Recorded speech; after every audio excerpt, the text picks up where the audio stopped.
ఇక రాష్ట్ర ప్రభుత్వం చేపట్టిన అభివృద్ధి సంక్షేమం భవిష్యత్తు ప్రణాళికల్ని ఈ సమ్మిట్ లో వివరించనున్నారు. అయితే ఈ సమ్మిట్ ను సర్కార్ ప్రతిష్టాత్మకంగా తీసుకుంది. ప్రపంచ శాంతి, అహింస, న్యాయం, పెట్టుబడుల లక్ష్యంగా భారత్ సమ్మిట్ నిర్వహణ కొనసాగనుంది. Economic justice, political justice, social justice, gender justice and youth justice, ecological justice, peace justice పేరుతో కార్యక్రమాలు నిర్వహిస్తోంది.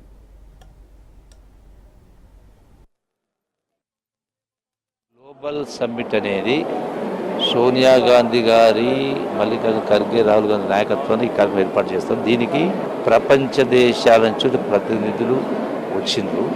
లక్ష్యం ఏంటంటే ఈ యొక్క భారత సమ్మిట్ లక్ష్యం అనేది ఒక పవిత్రమైనటువంటి లక్ష్యం కూడా. ఏంది ఆ పవిత్రమైన లక్ష్యం అంటే ఈరోజు ప్రపంచంలో కానీ దేశంలో కానీ ఎక్కడ చూసినా అసమానత్వం, ఆర్థిక అసమానత్వం, సామాజిక అసమానత్వం, మతాల పరంగా కులాల పరంగా కూడా సహనం కోల్పోయిన కాశ్మీర్లో జరిగినటువంటి సంఘటన కూడా ఆ సహనం కోల్పోయిన కారణంగా మతాల పరంగా ఇవన్నీ జరుగుతూ ఉన్నాయి. అందుకే ఈ సమ్మిట్ ద్వారా భారతదేశం అనేది భారతదేశం కోసం మాత్రమే కాదు, ప్రపంచ దేశాల్లో కూడా చాటి చెప్పాల్సిన విషయం ఏంటంటే భారతదేశం యొక్క సంస్కృతి సాంప్రదాయం అనేది ఆనాడు మహాత్మా గాంధీ గారు కావచ్చు, అంతకుముందు మన పురాణాల్లో వింటున్న కథల ప్రకారం కావచ్చు, అంబేద్కర్ కావచ్చు, జవహర్లాల్ నెహ్రూ కావచ్చు, ఆ ఆలోచన విధానాన్ని అంటే అహింస, శాంతి అనేటువంటి నినాదాలని ముందుకు తీసుకెళ్లి కులాల రహితంగా మతాల పరంగా కానీ ఈ వ్యత్యాసాలు, భేదభావాలు ఉండొద్దు, అందరికీ